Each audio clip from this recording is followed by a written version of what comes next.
You did the intro. You're better at that stuff than The intro would just be the cackle. Welcome to our podcast. We're going to watch movies and shows. Yeah. And then review them. What are we called? Oh, shit. What are we called? The popcorn verdict? The popcorn verdict. All right. We're off to a great start, everybody. Okay, we got to redo it. We got to do that thing. Okay. So, welcome to the popcorn verdict. My name is Mark. This is my wife, Ashley. Hi. And we just figured we'd start up a podcast where we start talking about some movies. And most recently, we went to see the Odyssey with our kids.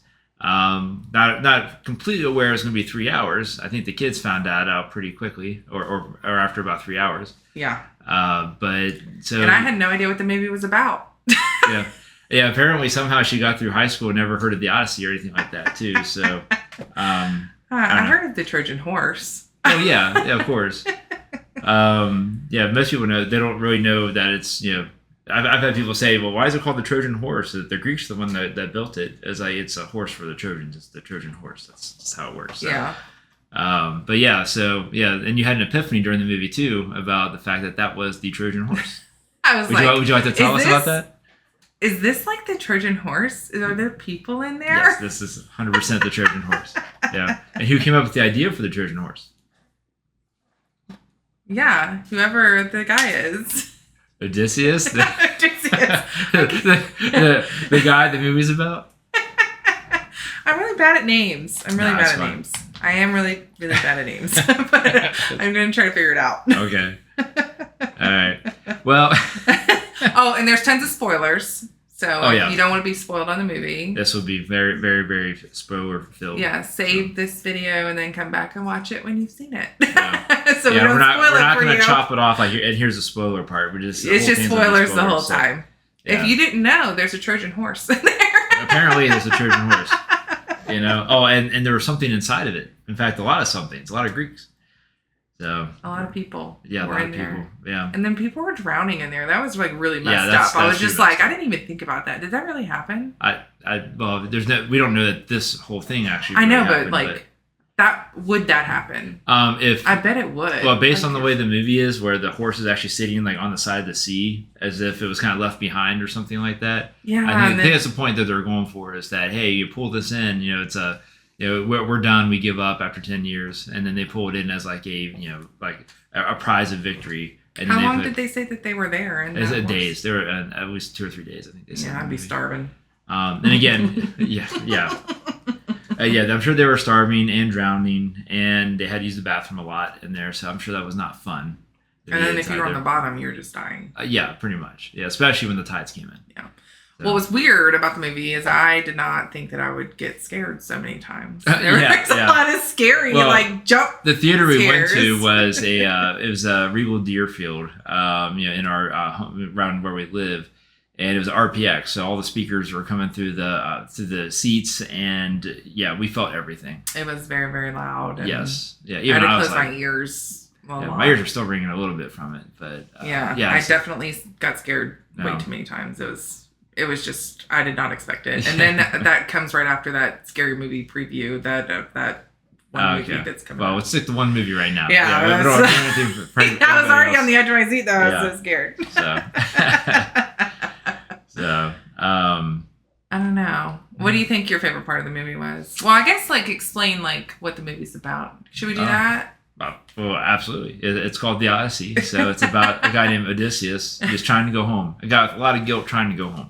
Yeah. And he tries to go home for a long time. Yes. Yeah. And partially feels like it's his fault that it's, again, when you talk about people in that time period, they weren't always talking about their fault. Most things were, say it's the God's fault in some way, shape, or form. They did something for the gods. So, his point of view was, him wrestling with his own guilt of everything that he did. And he was the one who came up with the idea for the Trojan horse. He actually ended the war with his idea. And it worked. And even at one point he said, as soon as I opened those gates, 10 years of rage came flying through the gates.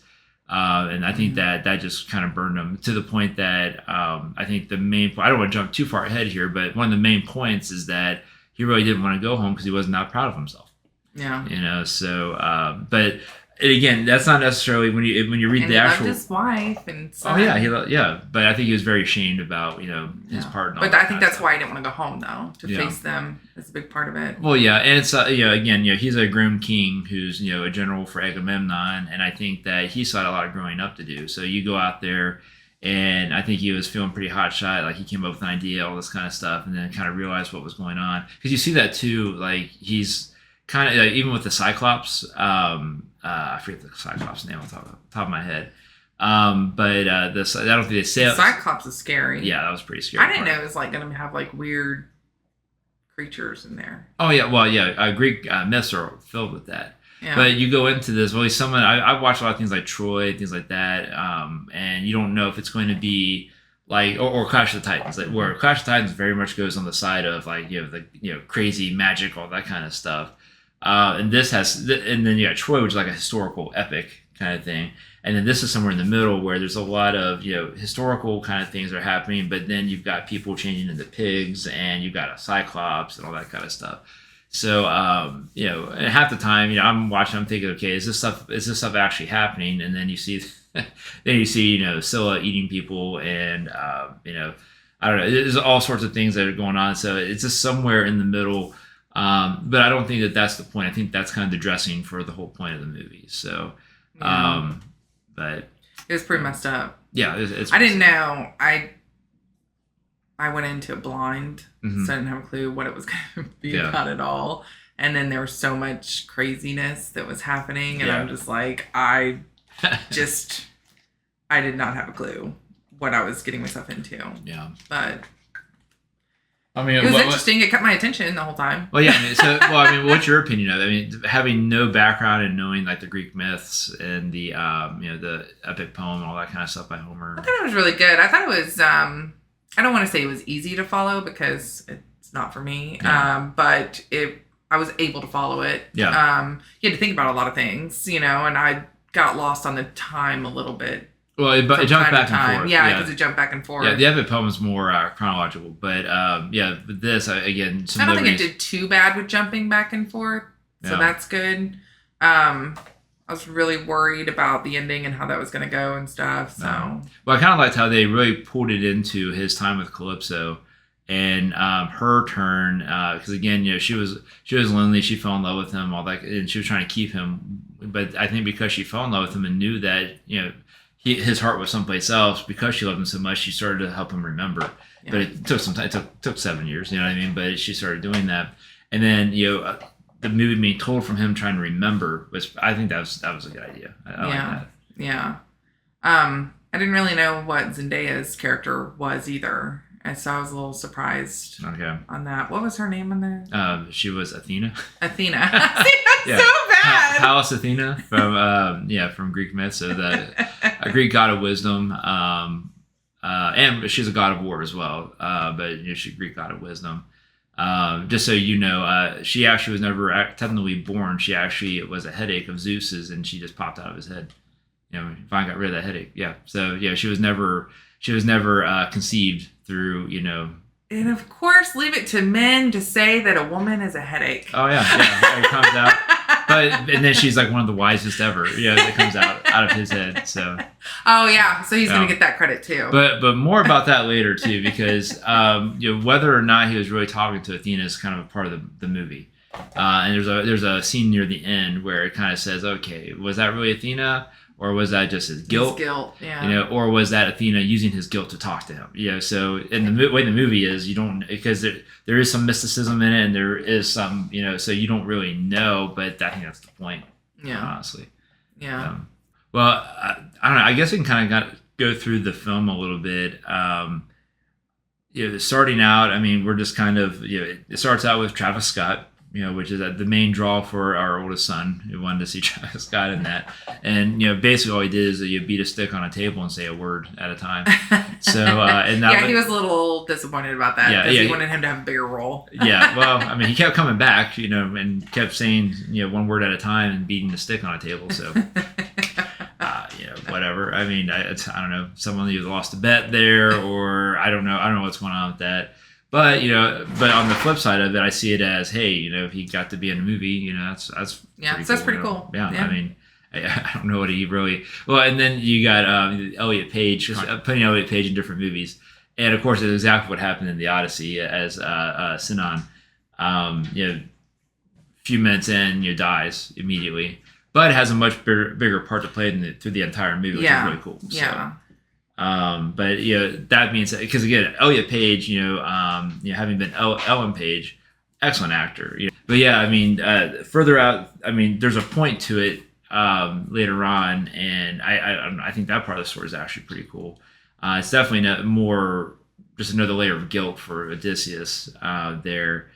But especially when he's at the river, I don't know if it's the river Styx, but the rivers that meet, and where I had to reread, I can't remember exactly, but the river where he's meeting all the dead and waiting for Tiresias.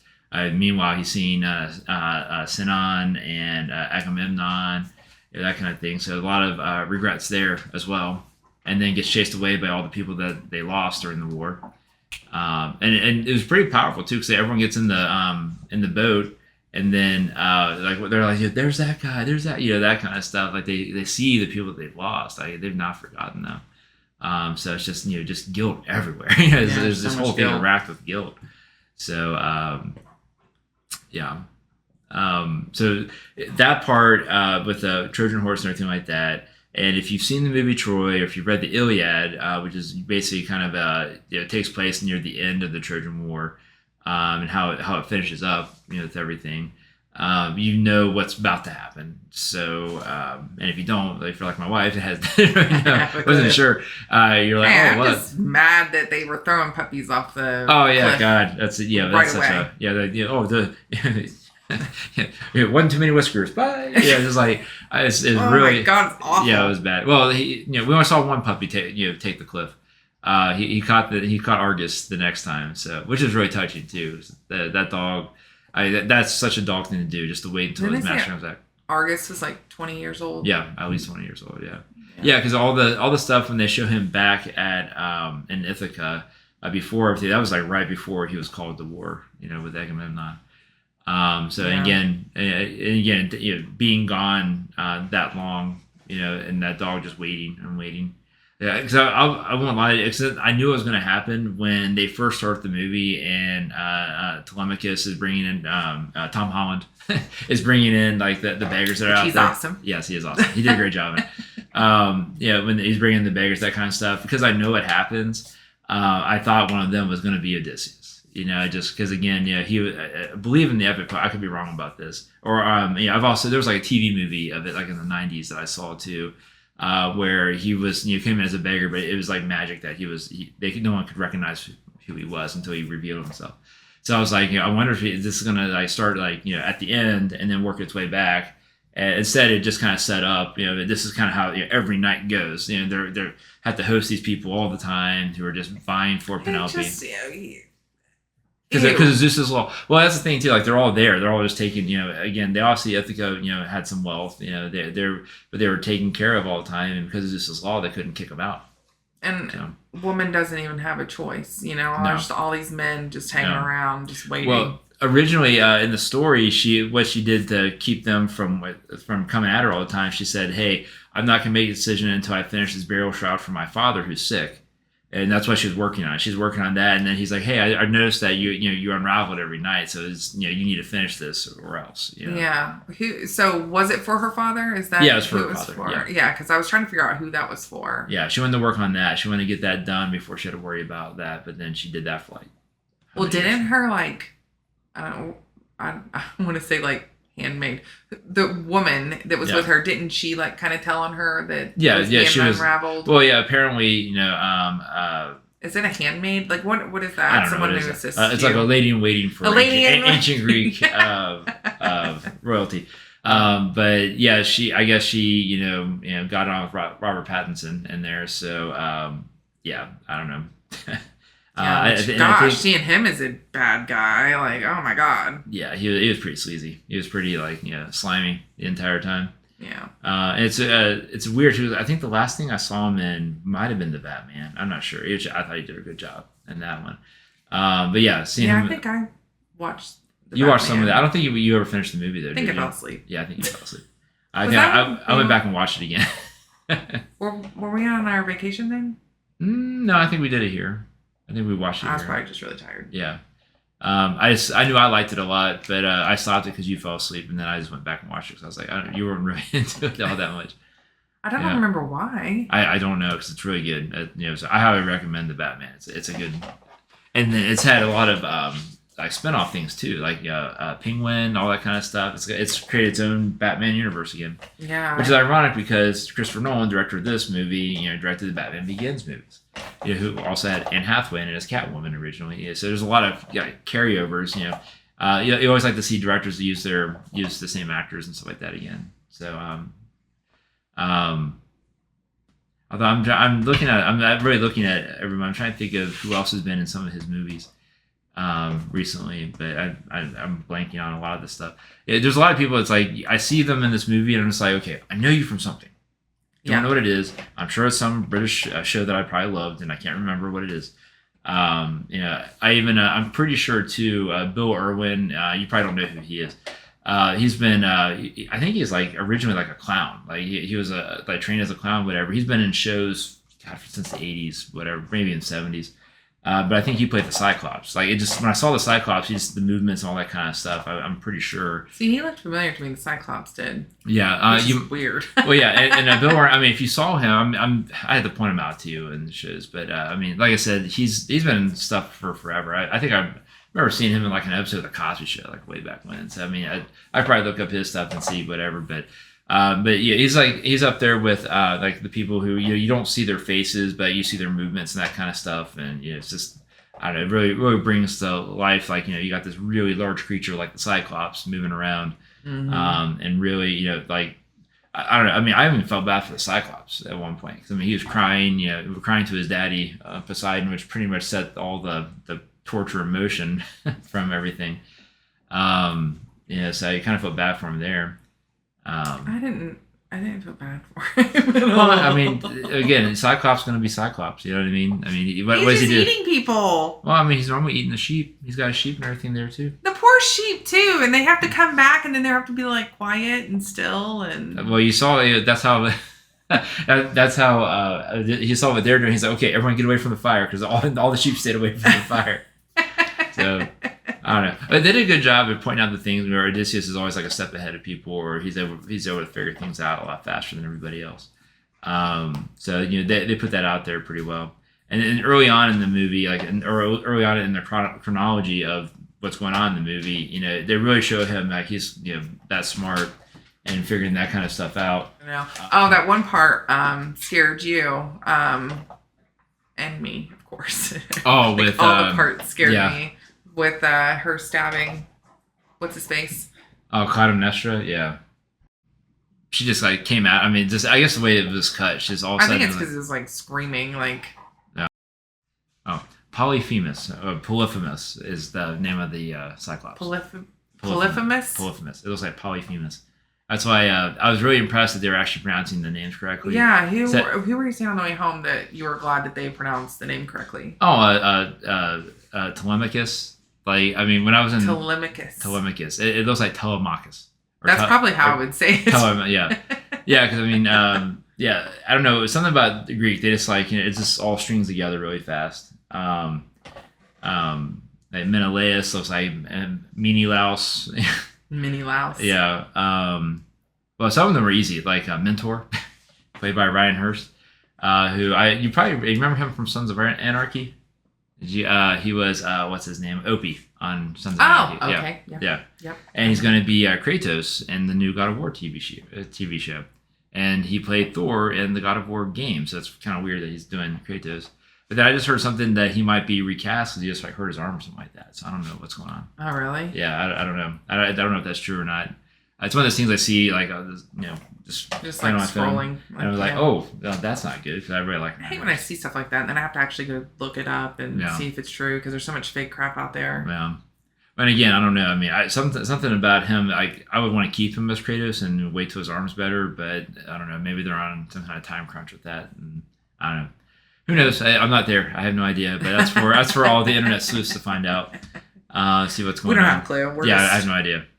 We're doing this for fun. Just having a chat about it. We just enjoy movies and shows, and I've always wanted to do a podcast, and I think you've wanted to do a podcast. Yes, I have. I really have. Forced him into it. Blink twice if you need help.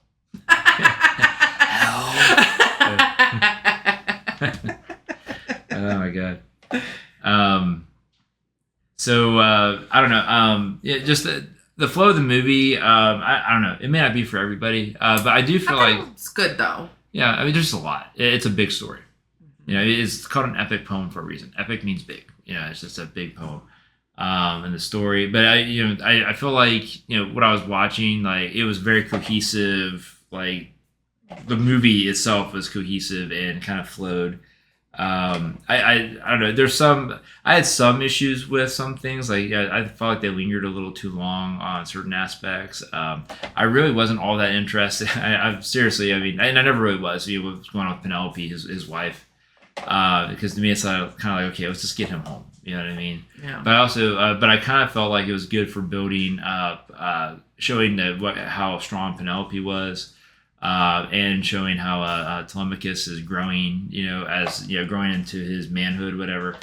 Which again, while Tom Holland does have a youthful look about him, I did not see him as someone who was like, he didn't look like a kid to me in the show. No, I feel like I'm like, how'd he grow up so fast? Yeah. Because we're used to seeing him in Spider-Man and stuff, and he's a young guy. Yeah. Well, we just watched the Spider-Man movies again with the kids. Yeah, so that's probably too why I'm like, how did he grow up? Because we just were rewatching the movies, when you preparing for the next movie to come out. Well, yeah, and when you think about it, I think the first Spider-Man movie with him in it, but not Civil War. Well, maybe it was Civil War, but was it 2016, 2017? It's been a while. It's been about 10 years now, so I could be wrong about that. I'm not sure, 100% sure when they came out.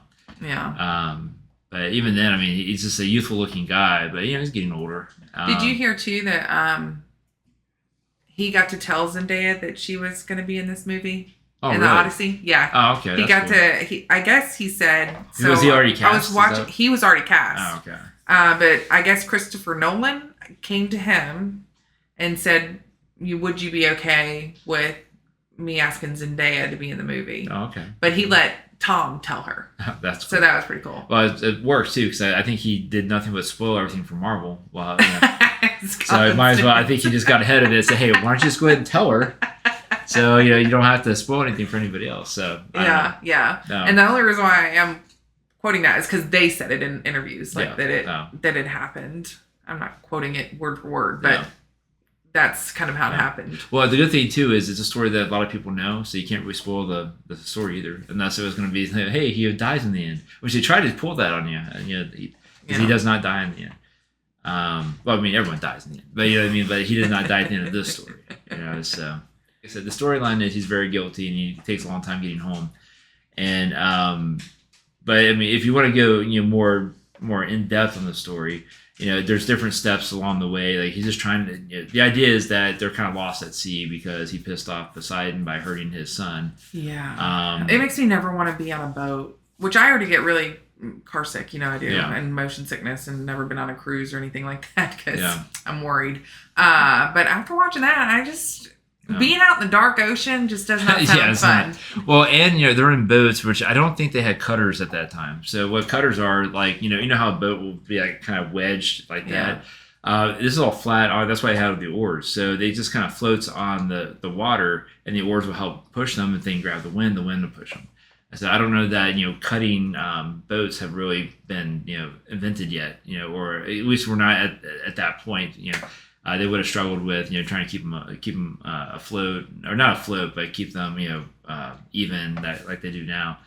So they're pretty much at the mercy of anything. I mean, they would try to move, but that's why a lot of times they would be stuck on an island and just waiting for the winds to change. We cannot get off this island until the winds change, because otherwise we can't row against the wind. It's impossible.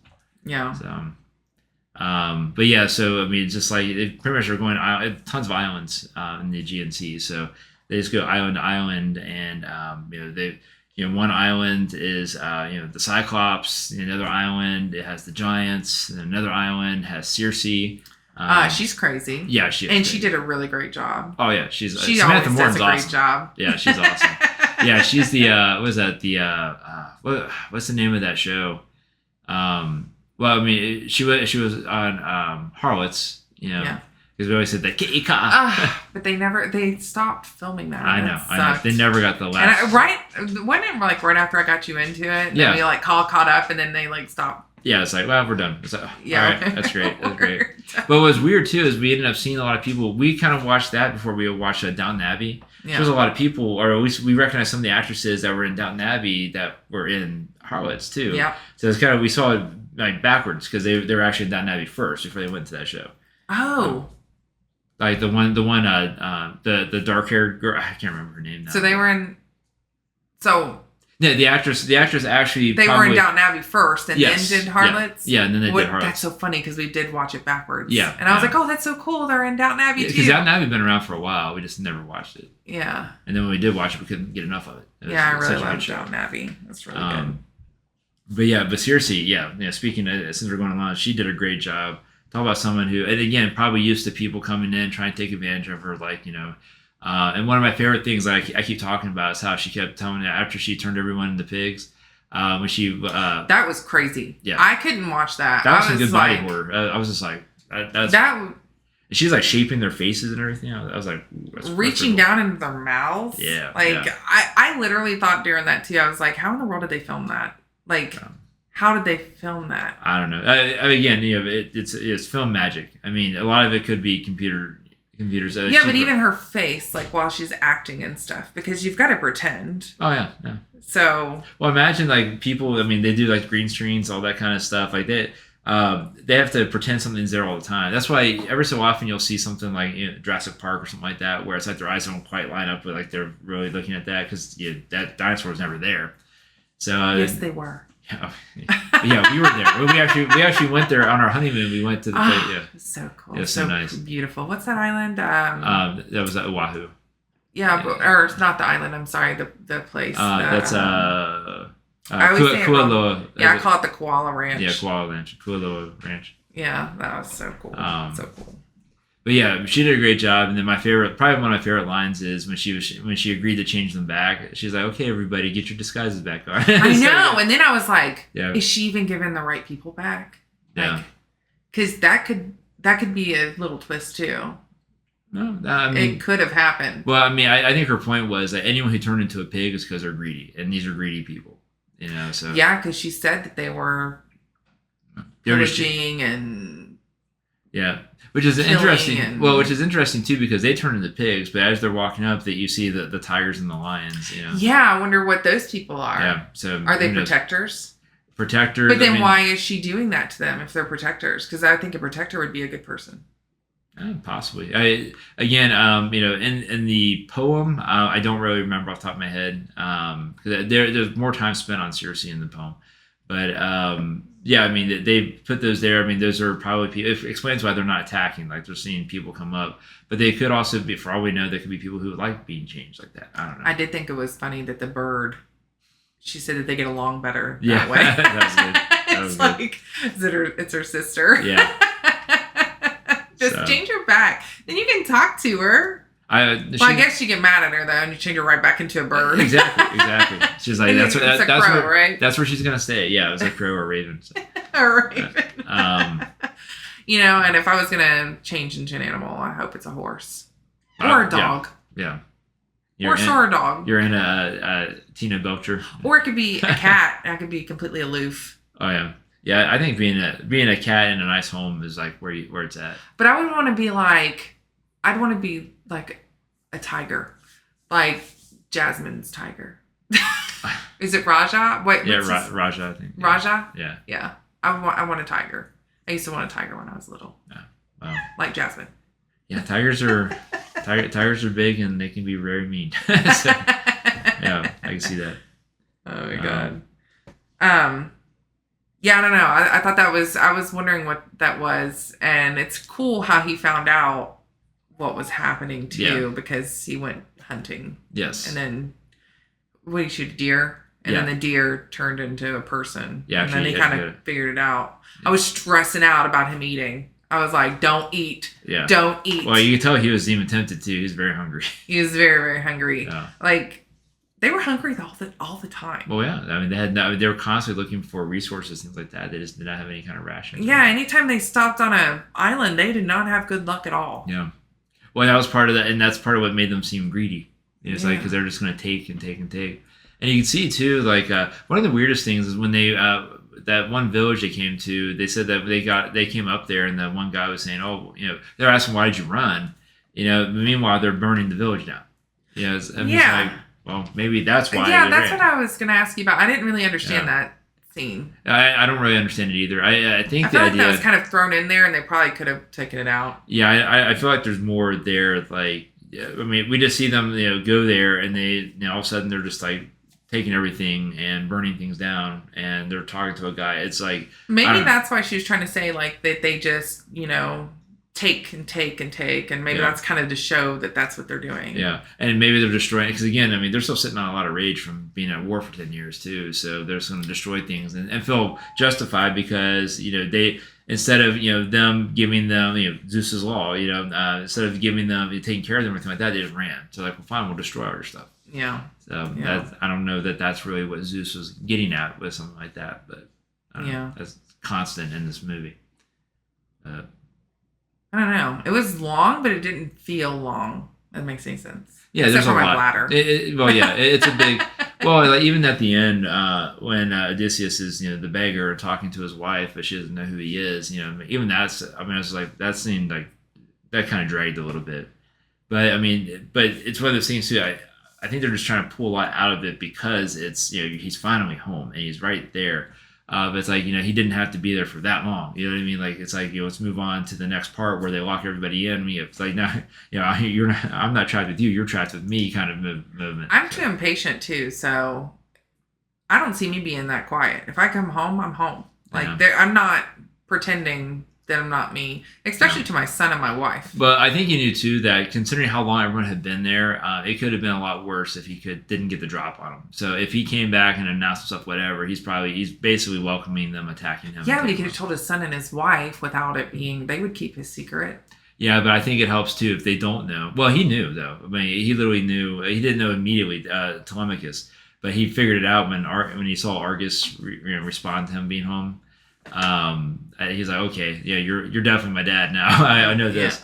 But I understand why with Penelope she needed to be more bought in, so because again I think that when she did 100% realize it was him and you saw she kind of fell apart, but she kind of knew what to do. I feel like she kind of knew that it was him, and that's why she did the test thing. Yeah, and then. I think she was 100% sure, but I think she was really hoping. So I'm not gonna lie, I had some Katniss Everdeen vibes going on. But with all the archery, with the bow and well, it's because it's like, especially the shot through all the axes and stuff. Like that's something that she would do, like because she was just that good. When she was on her Odyssey through all the districts. Oh my god. Oh my gosh, it's hilarious. Okay. Yeah. Oh, so one thing I want to talk about too is when he heard the prophecy from Tiresias. Sorry, our cat is rubbing against my legs right now. When he heard the prophecy from Tiresias, and he knew that he had to choose between Charybdis and Scylla, and he knew that if he did Charybdis, it would cost everybody their lives, but if he did Scylla, it would only be like 6. Okay, and then already the trust that his men had in him was already waning the entire time. So he kind of played that up to make sure that they made the choice and not him. Which I don't know. I still don't think that really helped his guilt any. Because even then, because he basically said, "Hey, we're gonna go, hit Charybdis hard, and we'll come out the other end, and all that stuff." So but they didn't trust him. So they went towards Scylla. So in a way, it's like they chose their own fate, even though he kind of manipulated it. And they even got mad at him for that. Like, you knew. And he's like, I knew you guys wouldn't trust me. So, but so, and again, I was thinking about that. I was like, is that like part of his change in character? But that's still very manipulative. He could have, but I guess because he knew they didn't trust him, he didn't say go to Scylla, because, the 6 of you dying is not going to be, none of you are going to want to do it. So then we're going to all die for sure in Charybdis. So I don't know. That's kind of an impossible situation that they put him in just because of that. And then it's like he's a man of he's not really a man of fate. He's a man of wanting to make his own fate. Like he did not want the gods to be the ones like telling him what he's got to do, but he sure did rely on Athena, so to speak, or Zendaya to tell him or let him know that he's doing the right things, that kind of stuff. Which again, if that's even her, so which we talked about before. So, but no, I'm just bummed that Zendaya and Tom Holland were not in any scenes. No, they would not have been. They would not have been, unfortunately. Just given Bummer. She could have been. Athena could have appeared in Telemachus. Well, you know what? He did see her like when he was talking to his wife, and wasn't Tom Holland there for that? Just like hiding. Yeah, but he was doing. But Odysseus was like holding her hand, but that's when he was realizing that he kind of the guilt that he saw from that girl in the temple getting killed, just kind of got pasted onto Athena. Or that is Athena never really existed. Athena's just his guilt. Yeah, I don't understand that either. It's like killing the women and children and stuff. It just doesn't make any sense to me. Well, like you said, I mean, killing a bunch of innocent people. Well, that's the thing. Like in war, people. I mean, especially a 10-year war. I mean, they've been on that beach. They kept saying, "We've been on this beach for 10 years. This is crazy." So there's so much pent up anger and hatred, things like that, that they're just going to take it out on everybody. And they could. Like, no one's going to stop them from doing that. Especially because again, when you're in command of an army, you're really at the you lead that army because they let you. Mm-hmm. That's it. So if you start pissing them off, they will turn on you. And I mean, because they're and that's why you earn the loyalty by taking care of your people, giving them what they need, that kind of stuff. There's so many movies about that. God, I mean, remember we saw 28 Days Later. Where the one the head in the mansion, whatever. I mean, he's going to let them, because he's had to keep them happy. I mean, it's crazy what they do to stay in power and they try to maintain control. Yeah. So I don't think it's any much different than when they go into Troy and just start destroying everything because they're just really pissed off at the Trojans for never letting them in. You know what I mean? It's like we've been trying to get in here for forever. Listen. Well, and during that war, they lost some of their best fighters, like all during that time. And again, two of the biggest were Achilles and Ajax. So and again, you can watch Troy and see what happens with them. So I mean, and they were very popular. They were very popular fighters. So it was really rough. So I mean, they were just really pissed off and just wanted the whole thing to be over. Because again, I mean, most wars don't last 10 years. At least not like that. Not a siege, which is basically what the Trojan War was. Is just a siege of 10 years. Who was the character that was blind? That was. Or he didn't have very good sight. Well, that was John Leguizamo. Let me look up. I'm not sure what his. He did a really good job. Yeah. Oh, Eumaeus. Yeah. Oh, he was awesome. John Leguizamo is just awesome in general. I've loved him. Not so much as Luigi in Super Mario Brothers movie back in the 80s. Didn't love that. But there was a movie he did called The Pest, which is just basically a showcase of his ability to just be annoying. But since then, I mean, he's been in John Wick. He's the one that's like pretty much saying you don't want to piss off John Wick. You don't want to piss off John Wick. But yeah, he was Mercutio in Romeo and Juliet with Leonardo DiCaprio, that kind of stuff. I mean, there's so much he's been in.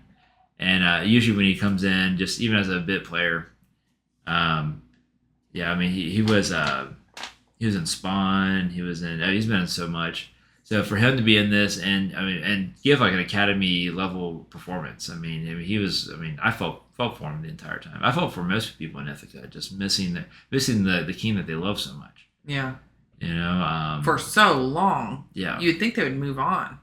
Well, you'd think so too, but that's the power of hope. Just hoping against hope that you never.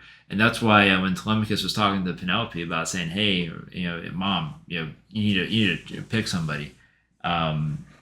She's like, after all this time, you want me to, just so a man can sit on the, I love that because she's like, I've been on the throne for 20 years and I felt like that character was really real because it is frustrating. It's in a man's world and she's just like, I have been holding this down for 20 years, and then of course our son thinks he's grown And she's just like, you're not grown. Yeah, but he is too. Because there's something about. But she said you still got a lot to learn. Yeah. Well, that's the thing. Don't we all though? Forever. Well, of course. I mean, his dad, Odysseus.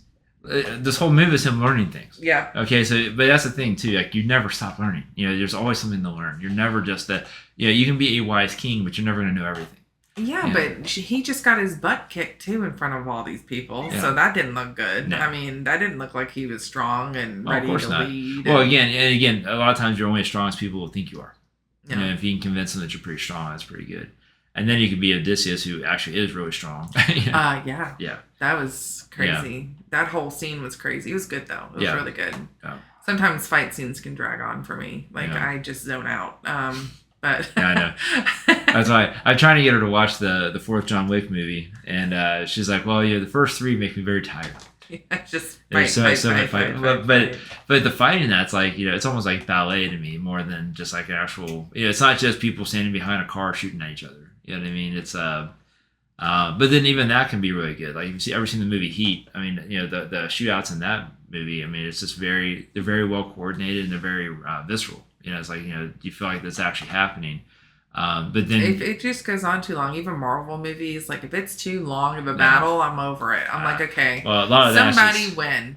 Like, I'm over it. Like, yeah, I agree. Well, again, we just watched Endgame because we were trying to watch the Spider-Man movies before the new Spider-Man movie comes out, or anything that has Spider-Man in it. So, but you can't just watch, even though he's not really that much in Endgame. He's mostly in Infinity War. You can't watch Infinity War without watching Endgame. You want to see how it finishes up. Yeah.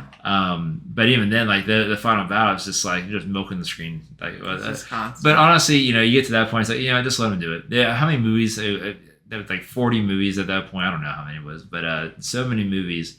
You just let them have their big battles and that kind of stuff. And, I guess I get it for Endgame though. Yeah. I mean, I felt like it was like made to have a big battle. Oh yeah, absolutely.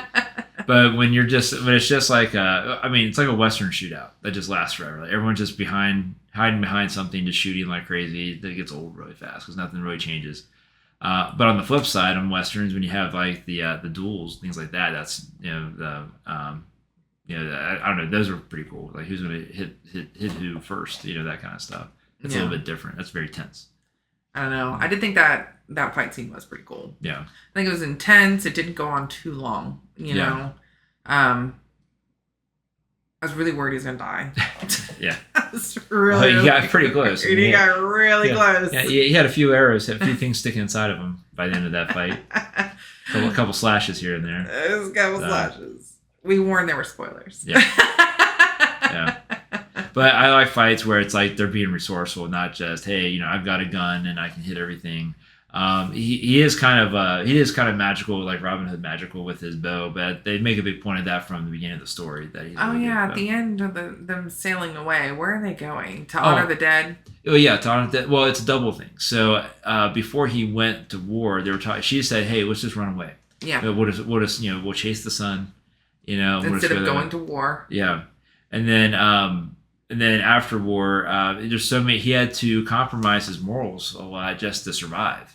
But he basically got I wouldn't say a pass, but he was told that as long as you honor your dead once you're home, then everything will be fine, which is what they did. And they kind of combined it. So they were able to do that and honor the dead at the same time. Well, as far as we know. I mean, we didn't see them honor the dead. We saw them sail west. You know what? When they went sailing, I was like, who knows? They might run into more creatures. Like, and now he's got his wife with him. Like, yeah. But that's the thing too. Like, if any of this actually happened, because we don't know that Odysseus and all of them ever existed. This was an epic poem of whatever. I think they actually found the ruins of Troy not too long ago. Like, that's a big sort of. I remember when I was a kid, that was like a big mystery. Like, did Troy ever exist? It's like Atlantis. Does Atlantis ever exist? Yeah, because I think it was Plato was the first one that actually wrote about Atlantis, but we don't know, because again, the way Plato wrote, you don't know, was it just part of like the cave, or is it was it actually something that everyone knew that a city existed and it basically got unalived by the earth by a volcanic eruption or an earthquake or something like that. So with this, you don't know if these people really existed or not. I mean, there's no real evidence that they did exist because it's part of a story or it's a mythic poem.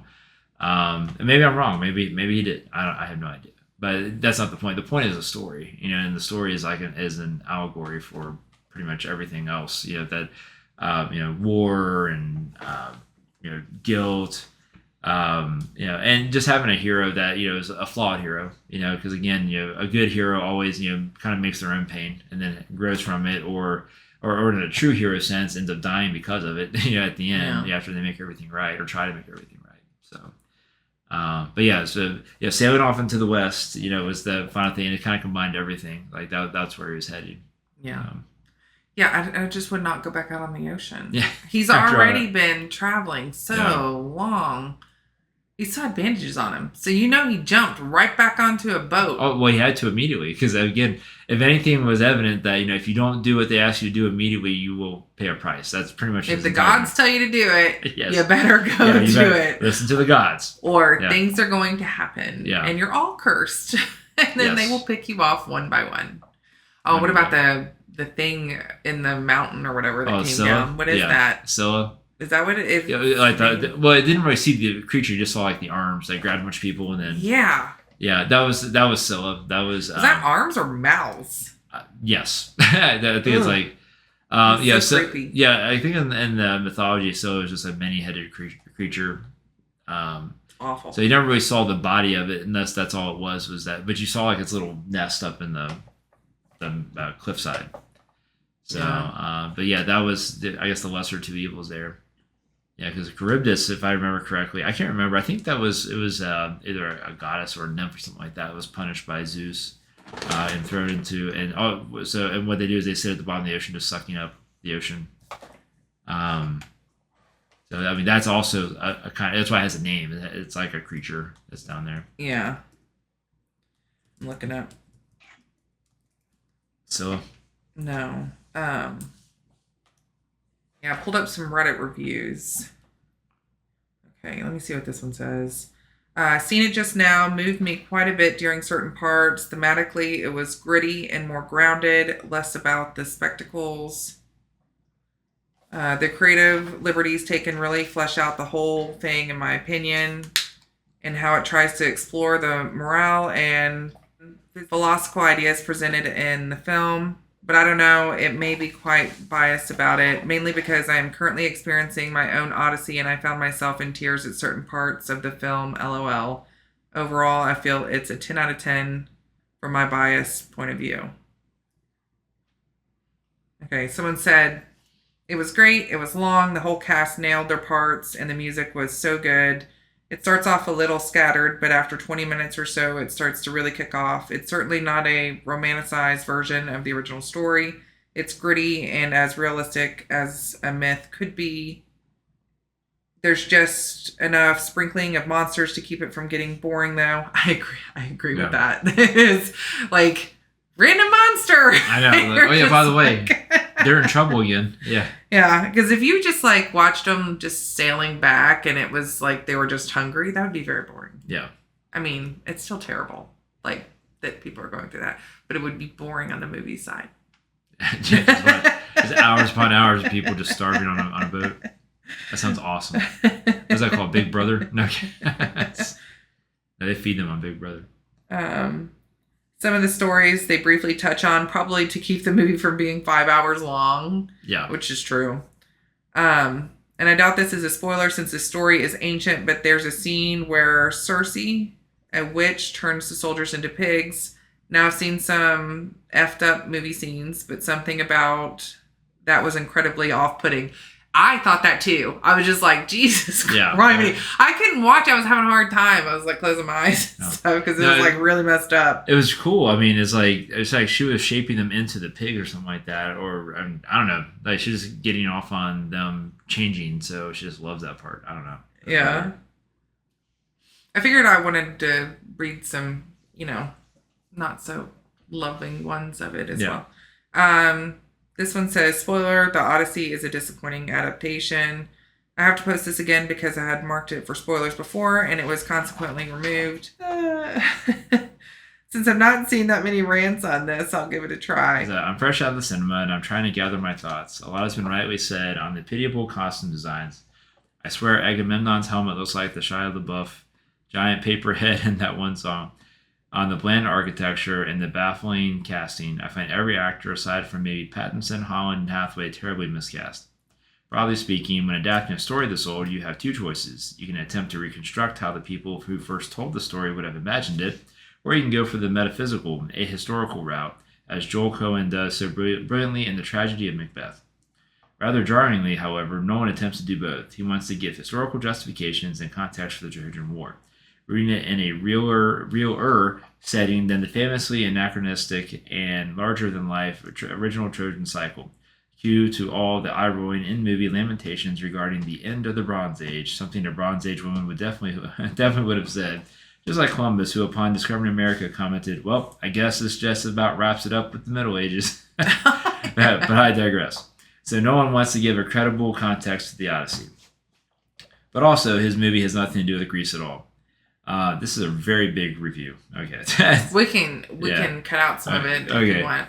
Not only in the casting that I have promised not to comment on, or in the already mentioned that they already commented on it, or in the already mentioned brutalist architecture and fugly Hollywood armature, or in the lack of details. None of the tools are in bronze, for God's sake. But the environment itself is just not the Mediterranean. The climate is constantly heavy and cloudy, and few islands we do see are either barren rocks or boundless plains of sand. If you had told me this was set in Norway or England, I would have believed you, no less. This is maddening. Since the Mediterranean, the sea, yes, but also the cities on the coast and the forests and vegetation, the caves, is one of the most important characters in the story. It's everywhere. It's the setting and the enemy and what the characters strive for. It is the air that the story breathes. The Odyssey is the greatest song ever composed on the Mediterranean, but no one replaces it at every turn with bland, colorless, sterile horizons. If you wish to shake up the setting of a story, so to say, you should at the very least replace what you have leave behind with something equally as captivating. Shout out to Oh Brother, Where Art Thou, the greatest Odyssey adaptation. No one fails at that. This is a Nolan's movie, so needless to say, the writing is the weakest part of it. This is exemplified to me by the character of Odysseus, or rather how simplified and less interesting he is in the movie, compared to pretty much every other iteration of the character. For a helpful comparison, let's look at a movie that, while being arguably worse, even as an adaptation, succeeds at a lot of particular things that Nolan does not. Troy, 2004. And more specifically, Sean Bean's Odysseus. His character has very little screen time, not without cause, considering the scope of the original story, but both the actor and the writing portray him beautifully, in my opinion. Odysseus here is a conniving, lying, arrogant, sympathetic piece of shit. He is believably the type of hero who could, more or less, effectively mediate between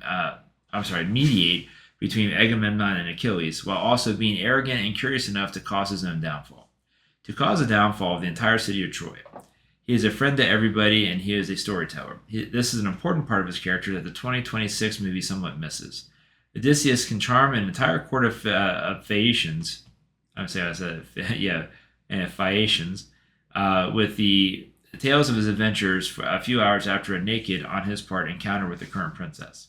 He can be amicable to the Cyclops who has just eaten his friends, get him to share his wine with him, and to trust him. He is sure enough of himself to reveal the "I am nobody" ruse just after it played out perfectly. Which I want to say that was not in the movie. There's a thing in the poem where he actually tricks the Cyclops. He tells him his name is Nobody. So the Cyclops, when he goes and talks to people, saying, "Hey, who poked your eye?" He said, "Nobody." I'm looking for someone. What's his name? Nobody. You know what I mean? Like it's like he just constantly says nobody. I lost my place when I said that.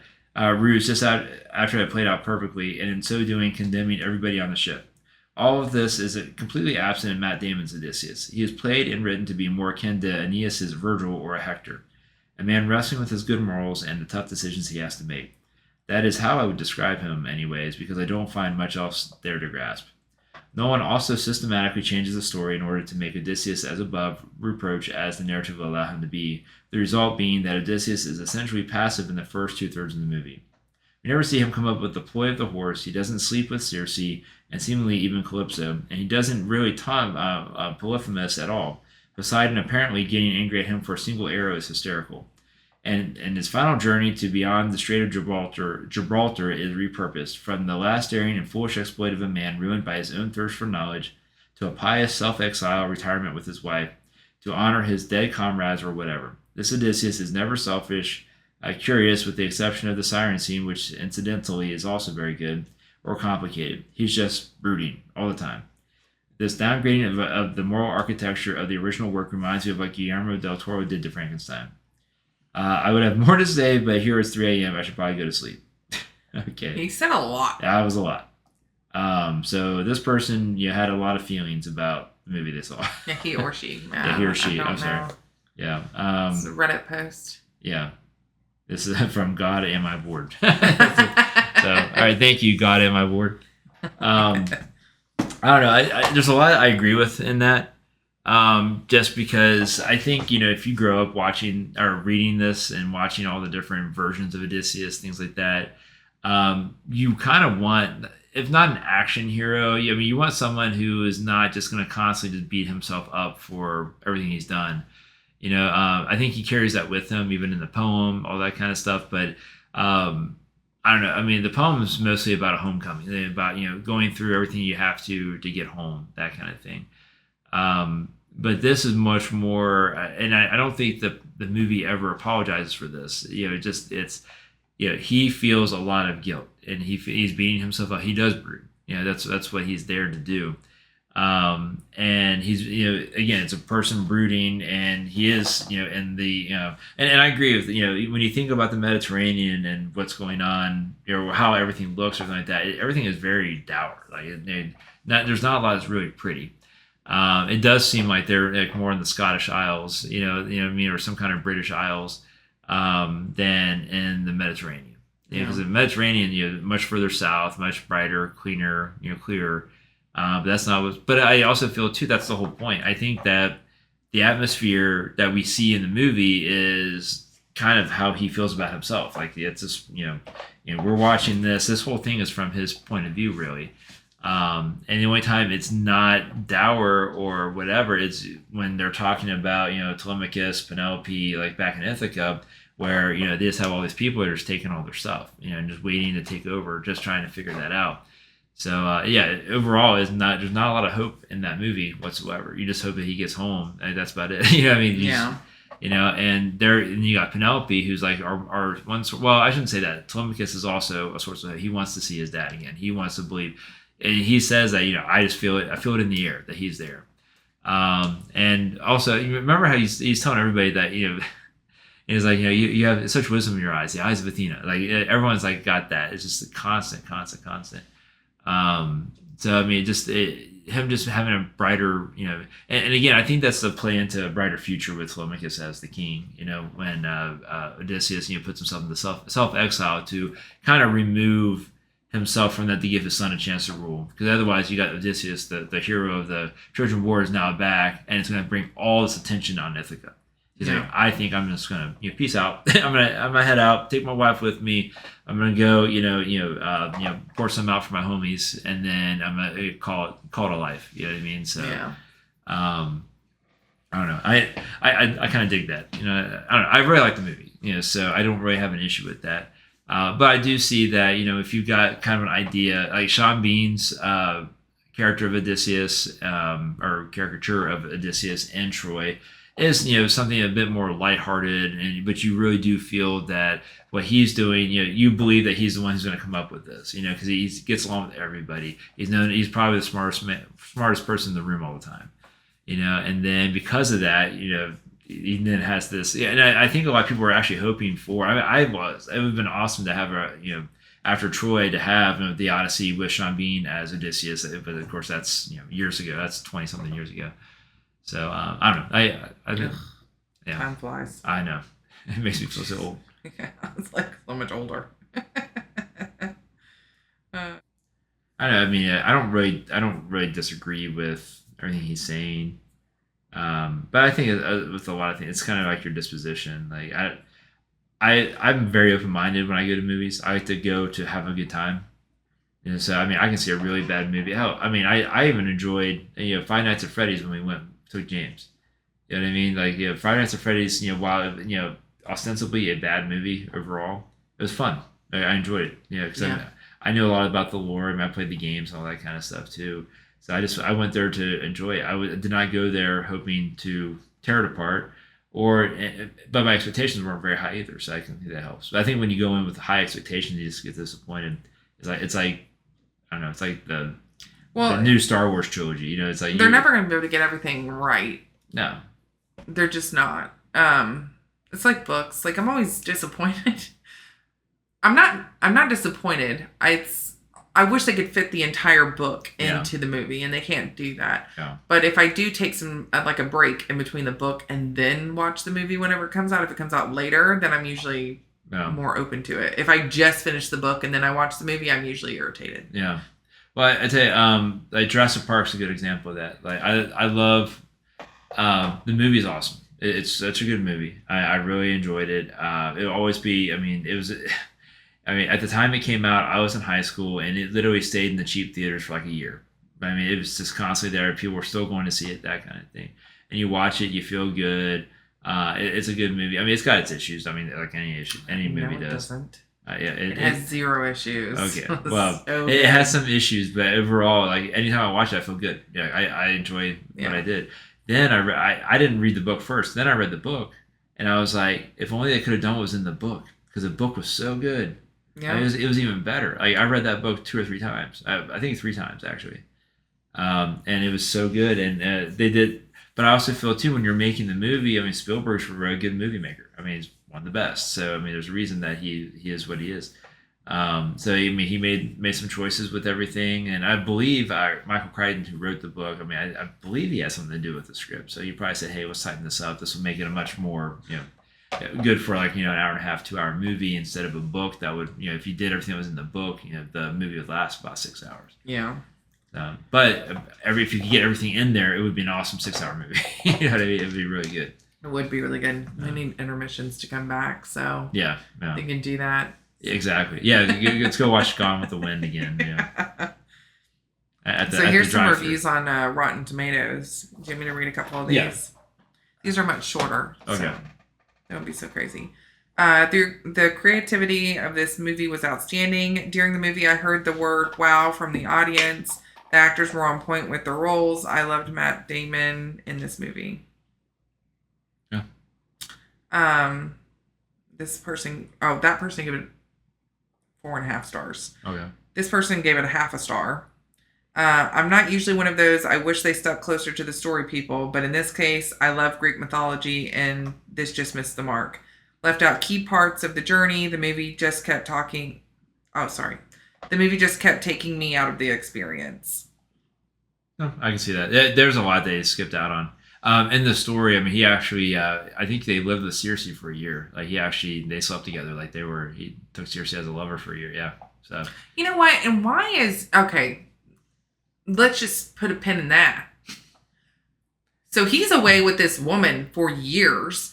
She falls in love with him. He's just fine with another woman.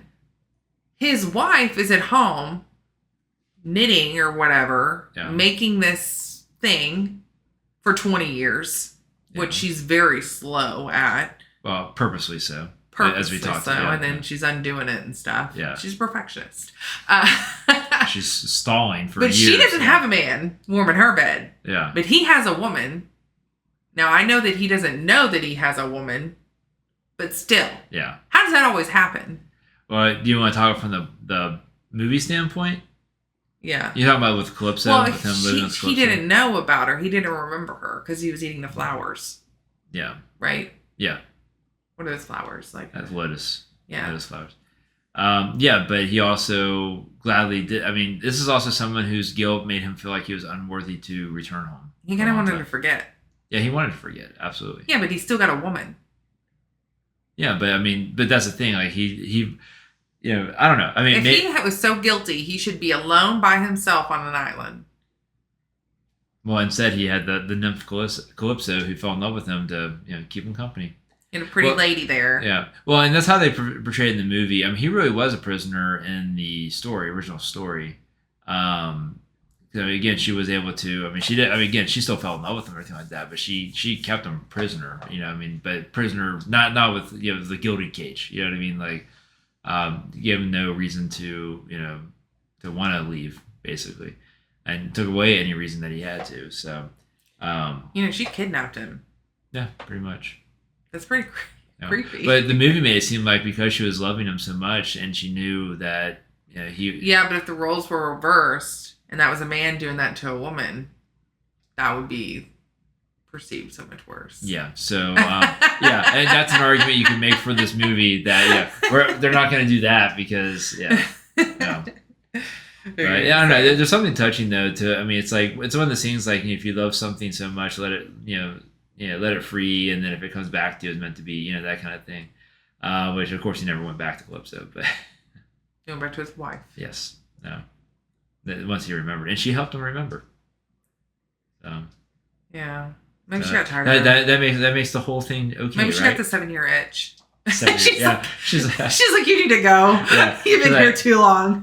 She's got someone else who washed up on the shore on the other side of the island. I'm sensing someone. Where do you go for 2 hours a day every day?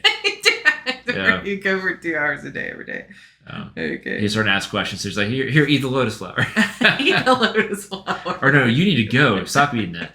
Don't you remember that you had a family? You don't need to go home, but you can't stay here. Yeah. Okay, this says, give Nolan all the Oscars again. That Odyssey is an absolute masterpiece. The best adaptation so far. Nolan takes Homer's epic and turns it... Did I read that right? Nolan takes Homer's epic and turns it into something deeper and more haunting. So many scenes to highlight. The siren scene is brilliant. You don't fully hear the song, but you see what it does to him. The reveal of why Athena looks the way she looks is heartbreaking. The ending is bittersweet perfection, visually stunning, emotionally heavy, and full of real monsters and real consequences. Easy one of the best films of the year. Go see it. No. Gorgeous, brilliant movie. Here's a 2-star one. So disappointed in this film. Had very high expectations, which I think is fair for this movie. One of our generation's best filmmakers reimagining an epic, old as time story. A smattering of highly successful set pieces. Circe in using Calypso. Is that right? Yeah. I just lost it. Circe in using Calypso as the catalyst for telling the story, but the dialogue and acting, so bad. When Damon says, I think he's asleep, I laughed out loud in the theater. Elliot Page's monologue in Hades was the best part, surprisingly. That was actually really good. This is a must-watch movie. Matt Damon is on his way to accepting the Best Actor Oscar in 2027. That's 5-star. 1-star. Either people loved it or hated it. Oh, yeah. That's what I'm getting at. Well, and I think that's exactly what Nolan's going for. He's like, hey, this is going to be very divisive. Which I can appreciate that too. Because again, that's, it's creating art to elicit a response. Make people feel something. Yeah. Do you want me to read one more? Sure. Or 2 more, something?